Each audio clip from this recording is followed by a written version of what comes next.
The donkey and elephant, representing Democrats and Republicans, owe their iconic status to 19th century cartoonist Thomas Nast. His satirical work transformed these animals into symbols of stubborn resilience and lumbering strength, capturing the essence and follies of both parties. First used to criticize, they became unlikely emblems, proudly adopted by each side. Since the 19th century, the Democratic donkey and the Republican elephant have been enduring symbols in American politics, resurfacing every election cycle in cartoons, campaigns, and even on memes. But how did these symbols come to represent the two major political parties? And why have they endured despite their seemingly mocking origins? The answer lies in the work of one of America's first great political cartoonists, Thomas Nast, whose biting satire and vivid imagination shaped these icons. The Democratic Party's association with the donkey dates back to Andrew Jackson's 1828 presidential campaign. Nicknamed a jackass by his opponents, Jackson, a military hero and the first Democratic president, did not shy away from the label. Instead, he embraced it, even featuring a donkey on his campaign posters. The image was simple but effective, portraying Jackson as a stubborn but determined man willing to carry the burdens of the common people. The donkey gained new traction in the 1870s when Thomas Nast popularized it as a symbol of the entire Democratic Party through his illustrations for Harper's Weekly.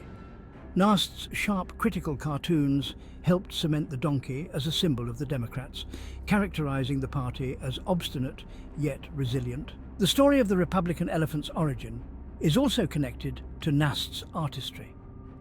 While the elephant had appeared in Civil War-era imagery as a symbol of bravery in combat, it was Nast's 1874 cartoon Third Term Panic that firmly linked the creature with the Republican Party.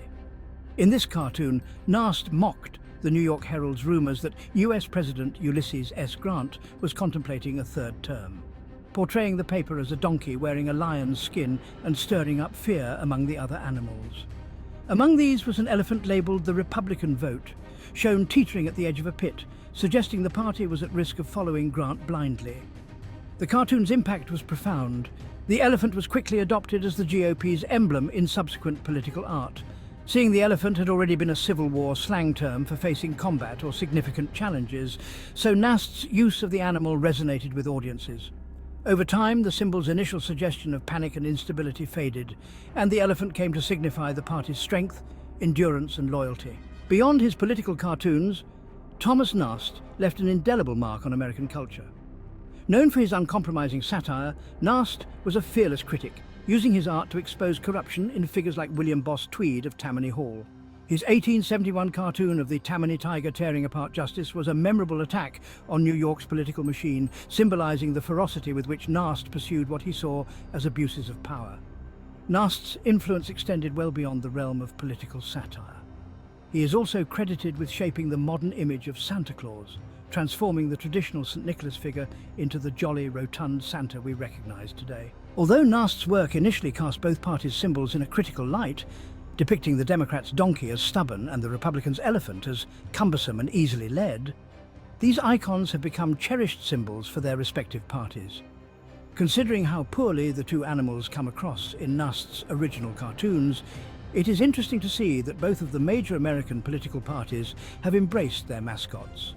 Indeed, Nast's donkey and elephant now adorn pins, posters and merchandise at rallies and conventions across the country, embodying the self-awareness with which both parties have come to celebrate their identities. Even today, these animal symbols carry an implicit commentary on the traits associated with each party: resilience and steadfastness for Democrats, strength and reliability for Republicans. Through his satire, Nast managed to create symbols that, while initially unflattering, came to be embraced by both sides.